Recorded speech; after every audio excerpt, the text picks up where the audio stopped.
जय श्री गुरुदेवा। नाम जप का महत्व। हठ योग, ध्यान, तपस्या, यज्ञ, योग इत्यादि कलयुग में बड़े कठिन हैं, क्योंकि वैसा शरीर, स्वभाव, चरित्र, परिस्थितियां, वातावरण, आहार, उपयुक्त सामर्थ्य, गुरु कुछ भी उपलब्ध नहीं है। किंतु नाम स्मरण कोई कैसी भी परिस्थितियों में आरंभ कर सकता है। स्त्री, पुरुष, बाल, वृद्ध, पठन, अपठन इत्यादि सभी नाम स्मरण के अधिकारी हैं।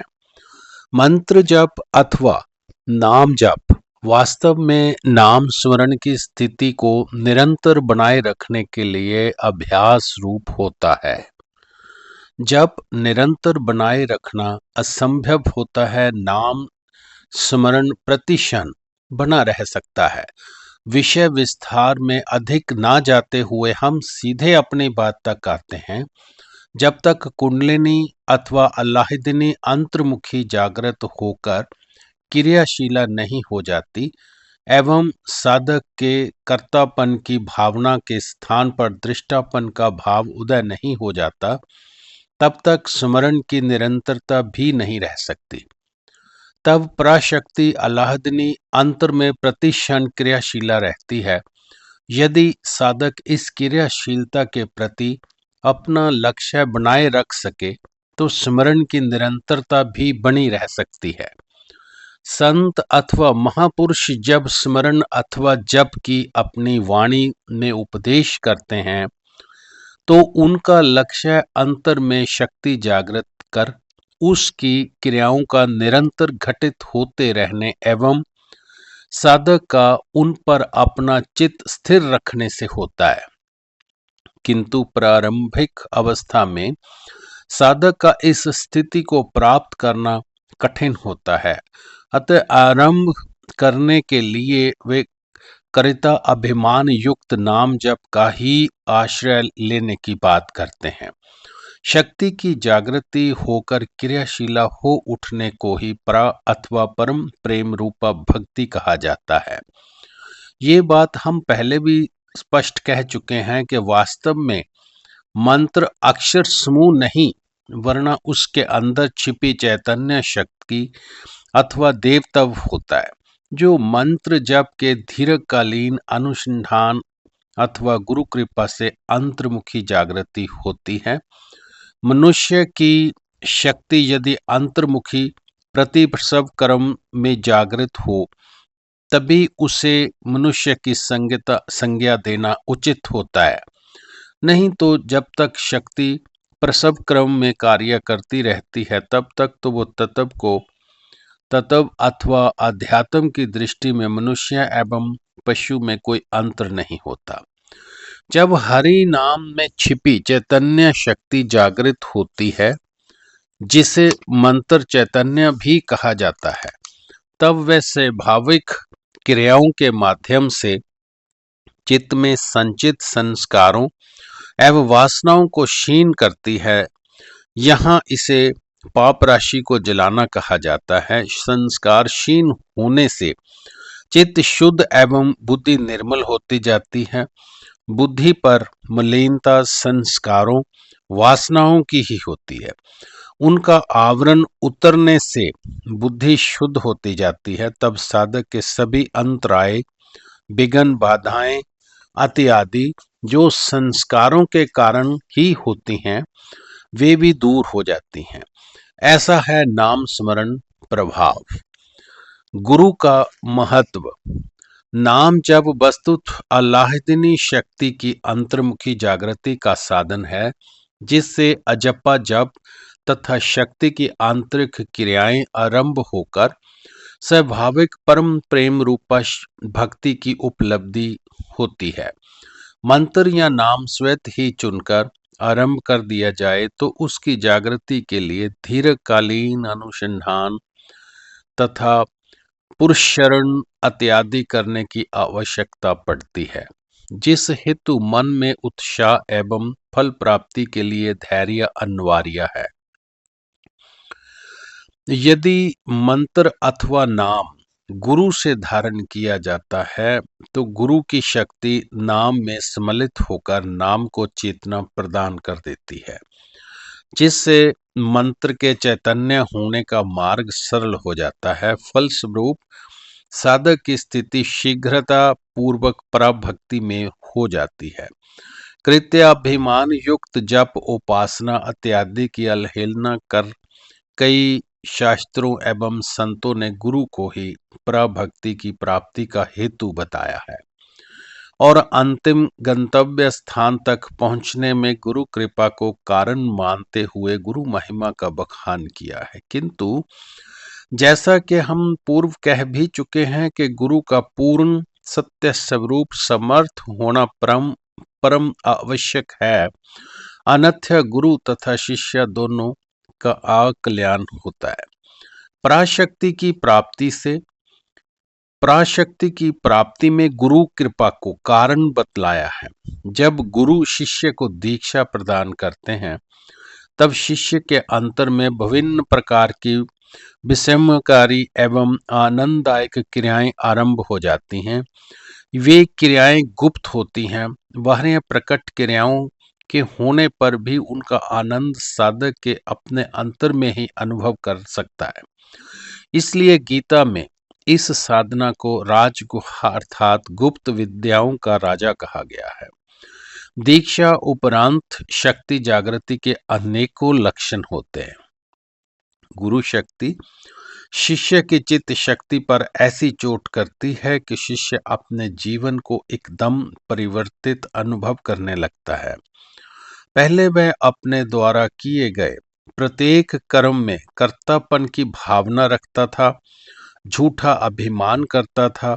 अब उसे अपने चित्त में अपनी इच्छा से स्वतंत्र ईश्वरीय शक्ति की क्रियाओं की प्रत्यक्ष अनुभूति आरंभ हो जाती है।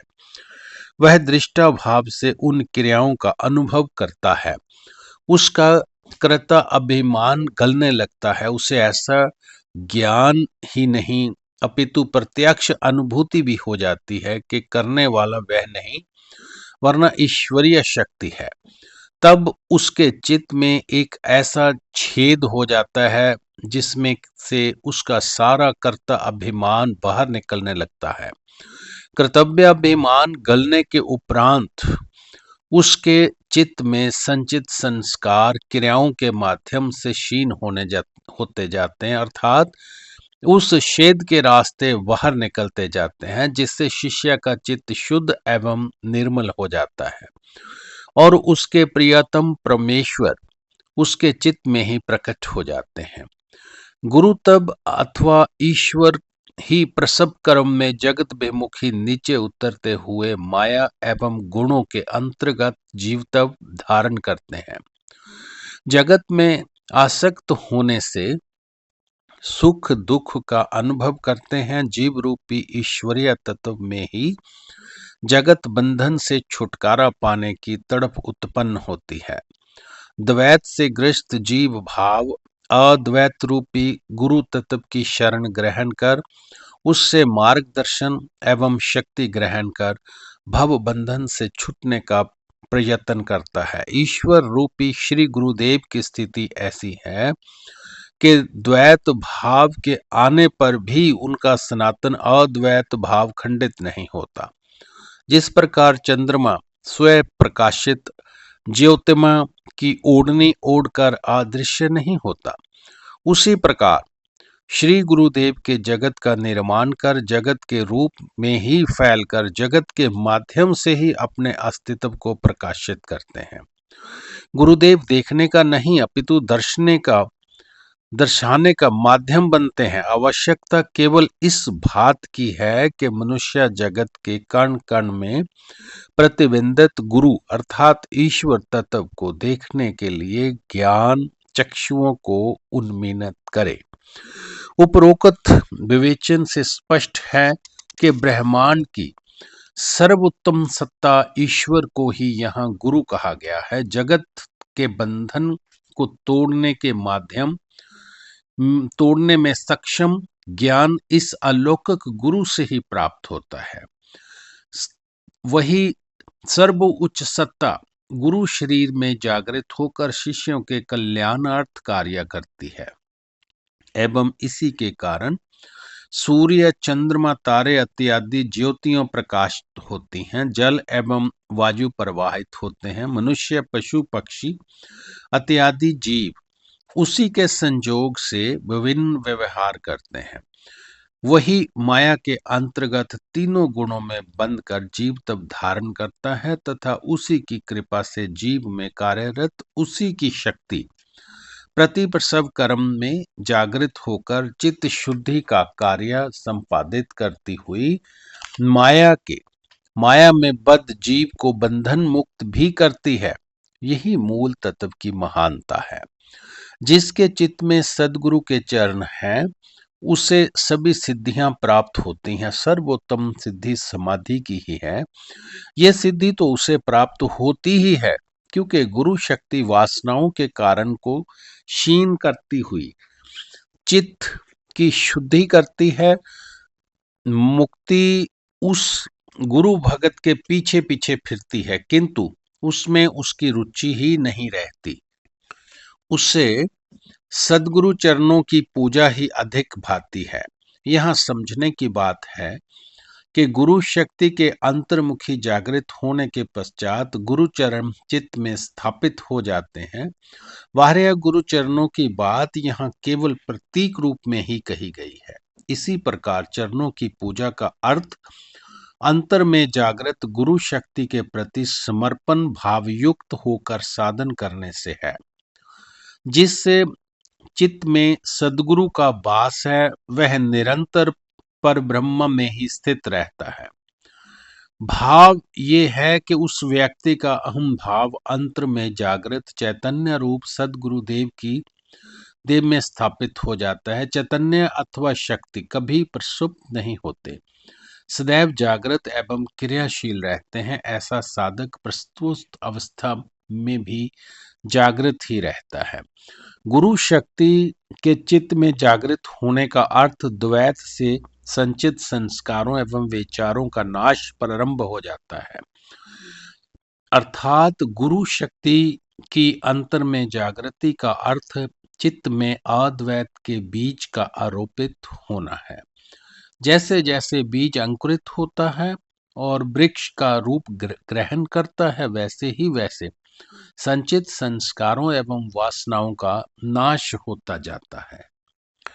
भाव ये है कि पराशक्ति गुरु शक्ति में जागृत एवं प्रकाशित होती है। वही पराचैतन्य शक्ति जब शिष्य में भी अंतर्मुखी जागृत होकर क्रियाशीला हो जाती है, तब गुरु एवं शिष्य दोनों में एक ही विट्ठल भगवान प्रकाशित एवं कार्यशील होते हैं। जैसे जैसे शिष्य साधना करता जाता है, उसके संस्कार तथा वासनाएं क्षीण होती जाती हैं और परमात्मा उसके अंतर में अधिक अधिक स्पष्ट एवं प्रत्यक्ष होते जाते हैं। तब गुरु शिष्य संबंध भौतिक धरातल से ऊपर उठता जाता है। दोनों का परस्पर संबंध शक्ति एवं भक्ति के आधार पर आध्यात्मिक होता है। जब शिष्य का चित्त गुरु शक्ति की सेवा करते करते पूर्ण रूपेण शुद्ध होकर माया का आवरण हट जाता है, तब साधक ही अपने ही नहीं, गुरु के अंतर भी आत्म तत्व के ही दर्शन करता है। इतना ही नहीं, जगत के प्रत्येक प्राणी, मनुष्य, पशु, पक्षी इत्यादि सभी में वह आत्म तत्व के ही दर्शन करता है। ऐसे गुरु भक्त के समक्ष नाम रूपात्मक जगत गौण हो जाता है एवं जगत का आधार चेतन आत्मा उसके समक्ष प्रत्यक्ष हो उठता है। वह गुरु कृपा के फलस्वरूप ही होता है। जय गुरुदेव।